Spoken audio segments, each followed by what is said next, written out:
नजर सब पर। नमस्कार, मैं हूँ दीप्ति शर्मा और आप सभी का स्वागत करती हूँ थर्ड आई न्यूज नेटवर्क में। आइए सीधे रुख करते हैं अभी तक की 10 बड़ी खबरों का।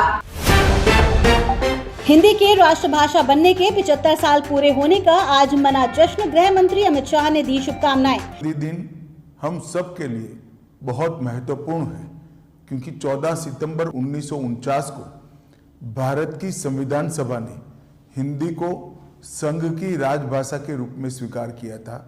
इसका 75 साल पूरा हो रहा है और एक प्रकार से हम इस वर्ष राजभाषा हीरक जयंती मनाने जा रहे हैं। के लिए, राजभाषा के लिए और हमारी सभी राज्यों की अपनी अपनी भाषाओं के लिए बहुत महत्वपूर्ण रहे हैं। पीएम मोदी आज डोडा में रैली को करेंगे संबोधित। 42 वर्षों में किसी भी प्रधानमंत्री द्वारा होगी ये पहली रैली।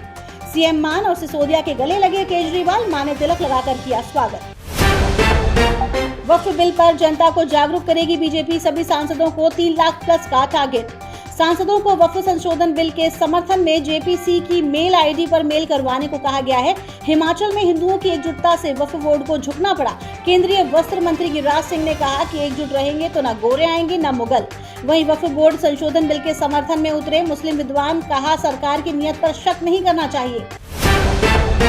केंद्र सरकार का बड़ा फैसला, अंडमान निकोबार आइलैंड की राजधानी पोर्ट ब्लेयर का नाम अब श्री विजयपुरम। इस्तीफे के दांव के बाद ममता बनर्जी की नई चाल, बुरी तरह उलझे हड़ताली डॉक्टर। राज्य सरकार का दावा कि डॉक्टरों की हड़ताल के कारण अब तक 29 मरीजों की मौत। अब राज्य ने मृतकों के परिवारों के लिए किया मुआवजे का ऐलान। प्रत्येक मृतक के परिवार को 2-2 लाख रुपए का मुआवजा। भारतीय किसान यूनियन के राष्ट्रीय प्रवक्ता राकेश टिकैत ने किसान महापंचायत के बहाने सरकार पर साधा निशाना। कहा कि उत्तर प्रदेश में अपराध से ज्यादा एनकाउंटर हो रहे हैं। प्रदेश के मुख्यमंत्री योगी आदित्यनाथ दिल्ली जाएंगे तो पूरे देश में बुलडोजर चलवाएंगे। वहीं सपा अध्यक्ष अखिलेश यादव ने योगी आदित्यनाथ पर बड़ा हमला करते हुए उन्हें माफिया करार दिया। कहा कि मठाधीश और माफिया में ज्यादा फर्क नहीं होता है। सपा सुप्रीमो अखिलेश यादव के बयान पर सूबे के साधु संत नाराज। धर्माचार्यों ने अखिलेश पर आरोप मढ़ा कि मुख्तार अतीक की गोद में बिठाने वाले मठाधीश माफिया का अंतर और मठ मंदिर की मर्यादा क्या जानेंगे। विदेश यात्रा के बाद दिल्ली पहुंचे राजस्थान सीएम भजनलाल शर्मा। जयपुर में हुआ भव्य स्वागत। राजस्थान के गंगापुर सिटी जिले में अतिक्रमण हटाने गई एसडीएम की ग्रामीणों से झड़प। इस बीच एक महिला ने एसडीएम सीता मीणा के बाल पकड़कर खींच दिए। करीब 20 सेकंड तक महिला एसडीएम के बाल पकड़ी रही। राजस्थान के अलवर जिले की रामगढ़ विधानसभा से कांग्रेस के विधायक जुबेर खान का लंबी बीमारी के बाद निधन। कांग्रेस के राष्ट्रीय सचिव जुबेर खान प्रियंका गांधी की टीम के अहम सदस्य थे। नक्सलियों के हौसले बुलंद। सुकमा में सुरक्षा बलों के कैंप पर किया हमला। सर्च ऑपरेशन जारी। जम्मू कश्मीर के बारामूला में सुरक्षा बलों और आतंकियों के बीच मुठभेड़ में 2 से 3 आतंकवादियों के छिपे होने की खबर। अमेरिका ने यूएन में पेश किया सुधार प्रस्ताव। भारत सहित 3 देश को स्थायी सदस्य बनाने की मांग।